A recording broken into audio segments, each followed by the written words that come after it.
Hello and a very warm welcome to Rajya Sabha Television. You're watching COVID-19 India Fights Back. I'm Frank Rausen Pereira. On the 9th of November, Pfizer and BioNTech announced that their RNA-based vaccine was 90% successful in preventing symptomatic COVID-19 after 94 cases in the ongoing phase 3 human trials. Later that week, Sputnik, the viral vector vaccine produced by Moscow's Gamaleya Institute, was announced to be 92% effective. More recently, on the 16th of November, Moderna stated that its RNA-based vaccine was more than 94% effective at preventing the disease on the basis of 95 cases in the ongoing phase 3 human trials. And on the 17th of November, Bharat Biotech announced the commencement of phase 3 trials of Covaxin. The phase 3 trials will involve 26,000 volunteers across India and will be conducted in partnership with the ICMR. It is the largest clinical trial conducted for COVID-19 vaccine in India. This is India's first phase 3 efficacy study for a COVID-19 vaccine. Trial volunteers will receive 2 intramuscular injections approximately 28 days apart. Participants will be randomly assigned to receive Covaxin or placebo. The trial is double-blinded. The investigators, participants and the company will not be aware of who is assigned to which group. In this edition of COVID-19 India Fights Back, we will analyze the phase 3 vaccine candidates. Joining me on the program today are Dr. Raman R. Gangakhedkar, Dr. C.G. Pandit, National Chair, ICMR, Dr. Rakesh Mishra, Director, Center for Cellular and Molecular Biology, and Professor Sarman Singh, Director, AIIMS, Bhopal. Thank you to all my guests for joining me on this edition of COVID-19 India Fights Back. All right, so Dr. Raman, let me start the program with you first. Let's first talk about the Bharat Biotech vaccine candidate and where is it at and how does it look really as far as the vaccine candidate Covaxin is concerned? See, Bharat Biotech's vaccine, which was jointly produced in collaboration with ICMR and NIV, has entered into phase 3. So far, phase 1 and 2 have not revealed any kind of major toxicity, and at the same time, it was found to be immunogenic. Now, there are 26,000 people to be enrolled in this particular trial, which perhaps should take shorter time given the number of sites that are involved and the fact that the outbreak continues to be fairly severe elsewhere. So it becomes easy to measure the impact of this vaccine as far as its protective efficacy is concerned. So India is poised to have some of the results perhaps ready by let's say Jan end, which would be from indigenous manufacturers, and therefore we would have an option to choose vaccines, whether you would like to take a vaccine that comes from the West or would you like to choose our own vaccine. There is a good news in the news that we hear from Pfizer as well as Moderna that any vaccine that is using spike protein as one of the immunogens to produce antibody is becoming more than successful, because WHO had put a cutoff of 50%, more than 50%, but now they are showing early efficacy. I would say this is too early to comment, but still early efficacy of more than 90%. This Bharat Biotech vaccine is using inactivated virus, which also has spike protein. So there is no reason to believe that this vaccine may not come as close to other 3 vaccines about which we have come to know about. Right. All right. So, Professor Singh, before we speak about some of the other vaccine candidates that are in phase 3, let's focus a little more on Covaxin and, let's talk about some of its, strengths, talk about how soon maybe we can see, a vaccine, and also we have to ensure that the vaccine delivery at some point too is taken care of. No, yeah, thank you very much. What Dr. Gangakhedkar has already explained, that it is a whole virus lies and this is inactivated. So obviously it will have all the components, including the RNA, including all the spike proteins, envelope, and everything. So definitely, what the all the so far all the vaccines, whether it is a Sputnik or Oxford or Moderna or Pfizer, whatsoever, they have shown more than 90%. So it is expected that it should be even better than these. If not better, then definitely it should not be inferior to these. The another point I think which is very important, that the two things which are probably we should concentrate on our indigenous vaccine. One is of course the cost, because both the Moderna and Pfizer vaccines, they are projected. Of course, there is no cost and no price has been decided, but it is expected that probably these will be very, very costly. So number one, that is important. Also, the Pfizer vaccine has been, it is advised that, the temperature has to be, it is -40 or -20. So at least, so that would be, I think it is an inactivated virus. So the temperature part should also be, I think, not that, concern. And I think if everything goes well, I don't know the earlier stages in the animal studies and other things, its stability and other studies must have been done, and these all dossiers, they are always submitted to the DCGI, so they have been done. And I expect that if the temperature is taken care, cost definitely will be taken care, because in any case it will be much cost effective. So these two things, if they are taken care, and even the protective efficacy goes around even even 90% for that matter, which I expect should not, it should be even better. But even if it is 90%, I think we should be better placed than any other vaccine which are in the market or in near future, because there are Johnson & Johnson and other vaccines are also in pipeline.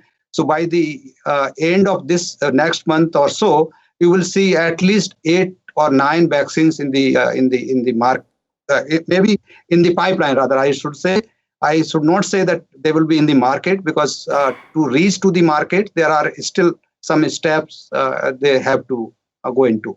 Absolutely. All right. So, Dr. Rakesh Mishra, let me bring you into the picture now. So, let's also talk about and understand what goes into making a vaccine, and why does it take so long to make the vaccine as well? See, the vaccine is basically mimicking the infection without harming the body. So that means we have to disable whatever we use as a vaccine, so it doesn't make a person sick. But at the time, it should project to our immune system some parts of the parasite, so that immune system learns, and when the real parasite comes, it takes care of the parasite. So infection is prevented. So that's the very essential philosophy of the vaccine. Is little bit of a trick in this, that at the same time when you want the immune system to recognize, but body doesn't go through any harm. So that's why it's something challenging to ask. That's why toxicity of the vaccine is most important thing, and that's what the phase 1 and 2 trials are.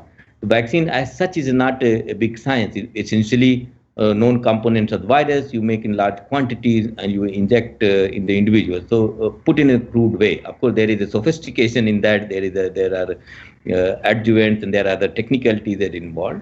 So the challenge is that you are giving something which is not toxic, but it is triggering the immune response in the body. These are the two things that are the challenging thing after your stability and animal experiment. Those things are done. In individuals, in humans, you are seeing this.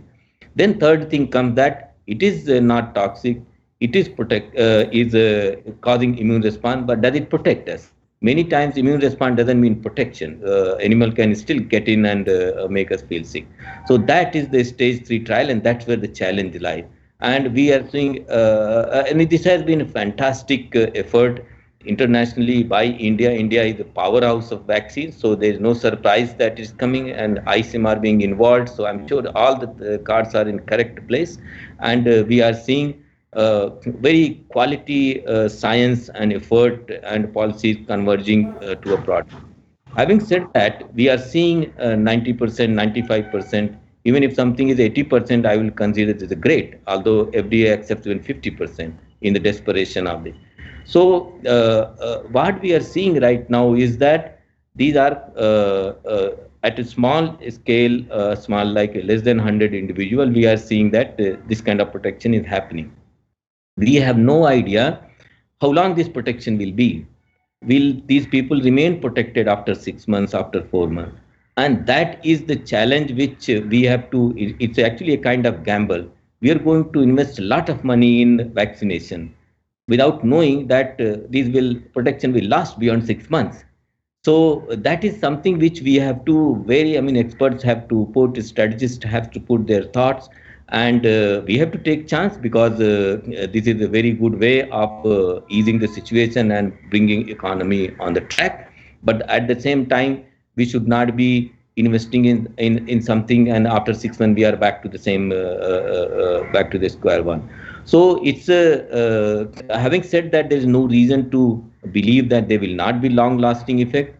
There are indications that people, once they get infected, there are no reinfection happening, and after millions and millions of people infected, reinfections are 10 or 12 or something of the kind. So you can consider negligible, which means resistance once acquired by at least by natural infection is lasting for many months, at least 6-7 months already we know from the natural process. So that means there's good reason, good hope that the vaccines also will provide that kind of, because after all they are the nuts and bolts of the same virus. They will also provide long-term protection, but that is something which we have to see. And if you give me a minute, I'm very excited that India is poised to launch such a huge immunization program, and I'm confident that we will generate a database and follow up the immunization and see how many people fall sick, how many people are protected, and that will be something game changer for our healthcare system, to create database of the people, follow their health profile and response to this vaccine, and of course in future for other things. So there are many exciting things to look forward to, along with getting at least reducing the pain of this pandemic through these vaccines. Absolutely. I think that has to be the foremost objective as far as everyone is concerned, to ensure how we contain and get rid of the pandemic. It still looks like an uphill task, still a long way to go, but we are all doing our best. All right, taking the discussion forward now. So Dr. Raman, since we have 3 or 4 of these vaccine candidates in phase 3, what happens next? Next thing, perhaps, first we will have to wait for even those 3 trials which have actually told us that they have more than 90% efficacy to actually complete themselves. To give an example, Pfizer has only endpoint of 94 infections that have occurred so far. However, its sample size is 162 infections that are expected to occur. Only then the 4th interim analysis will be done. So today what we have heard is just interim analysis. We will have to give them time to complete that particular process of follow-ups and then subsequent analysis, which may happen maybe by end of December. Now, once these results become available, now we will have to, the government of India will try to look at which vaccine, given the fact that let's assume there are 4 or 5 vaccines which are available, they will have to consider different issues before they select a particular vaccine.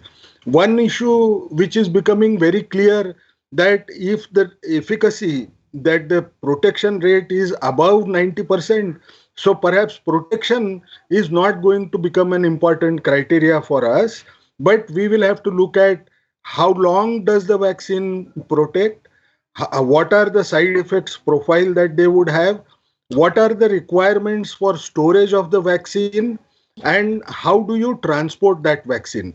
And on all these accounts, if I was to speculate and say, I think our Bharat Biotech as well as the Oxford vaccine, the AstraZeneca vaccine, which is also the trial is being conducted by Serum Institute of India, all of them perhaps will come closer to what we can choose from, given the fact that their protective efficacy is similar, because these vaccines do not require as much of issues related to refrigeration, and these vaccines would be essentially manufactured in India itself.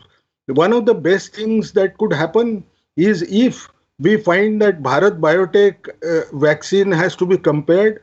Bharat Biotech vaccine is being developed on traditionally used platforms, so we won't be expecting any unexpected side effects which we do not know about. Like for mRNA, no, we don't know over a period of time what might happen because we don't have sufficient experience to talk about it. But we have used inactivated vaccines often in the past, so there would not be a bigger worry in terms of side effects.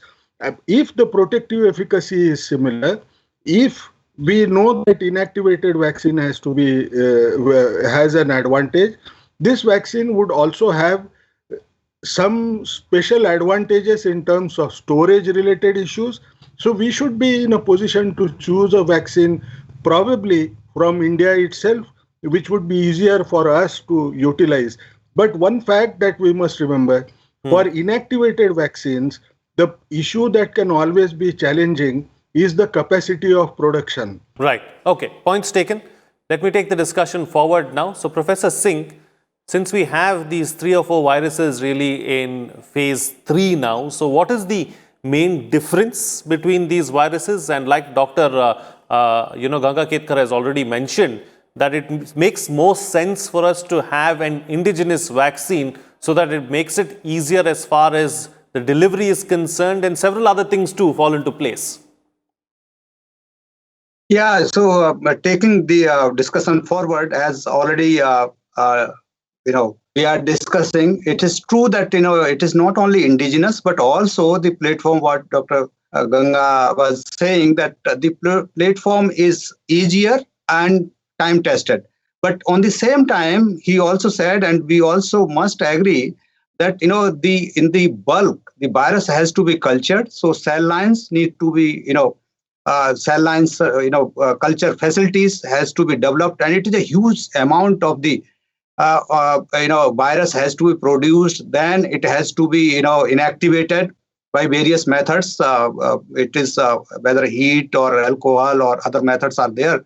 So it has to be there. So, but the seed of the virus is very important. So huge bulk amount of the virus is required, which probably biotech is capable of. So that is there.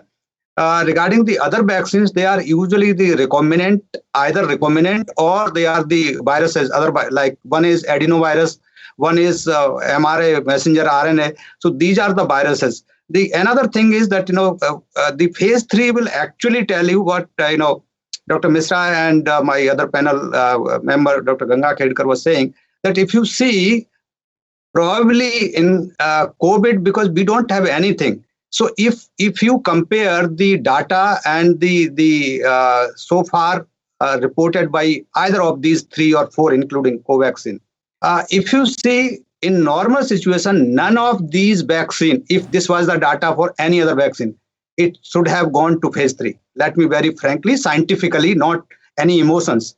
But because it is a COVID, most of these studies, they have included about 100 or 120 or less than 200 samples, means cases, which is by no standard for any other vaccine. If you talk of any, like rubella or any other vaccine, none of these vaccines will be allowed to go to phase 3. But because here in this case, because we don't have any vaccine and we are whole world is hysterically, after looking for the vaccine or drug, because we don't have neither the vaccine nor the drug. That's the reason that they have been allowed to go to phase 3. But if you see really data, the phase 3 actually will tell you the actual things, because these claims, 92% or 95% or 90%, these claims are on very small sample size. Number one. Number two, the after production, the delivery, as we said, even though in India, if you see, frankly, if you ask me as an administrator, for the general public, or what Dr. Raman was saying, to reach to the primary health center, I am not bothered about right now. Right. because yesterday also I was saying somebody, because this will take about 1 year altogether, because if you see, the government of India has also prioritized the first, they will be the doctors, then school children, then other forefront, so the first 1 year will take these all the high risk people. So for Sure. them, we have the capability, we have the dry ice. So I think even temperature, I would say, that can be managed at least for the first phase, or the front runners, those who are on the healthcare workers and other people. But in the meantime, we hope that by the time when we expect that this is going to rural areas or primary health center, of course, at that stage, the temperature will be very, very important. But most Absolutely. important for me, as of now, is that the real data will come from phase 3, where Sure. huge number of the samples, this will be tested. And I am happy that our indigenous vaccine, they have already included is a huge number. And the second question is, which Right. Dr. Misra also said, and I always say, the protective efficacy. Sure. Not only Professor Singh, I'll percentage, just what come back to you percentage- because we've got Yeah, limited yeah. time on the program. So I'd like to bring in a Yeah. closing comment from Dr. Mishra as well on what we will need to look for as far as a good vaccine is concerned. That is very simple. That vaccine should protect a large number of people, irrespective of age group, irrespective of gender, irrespective of ethnic background.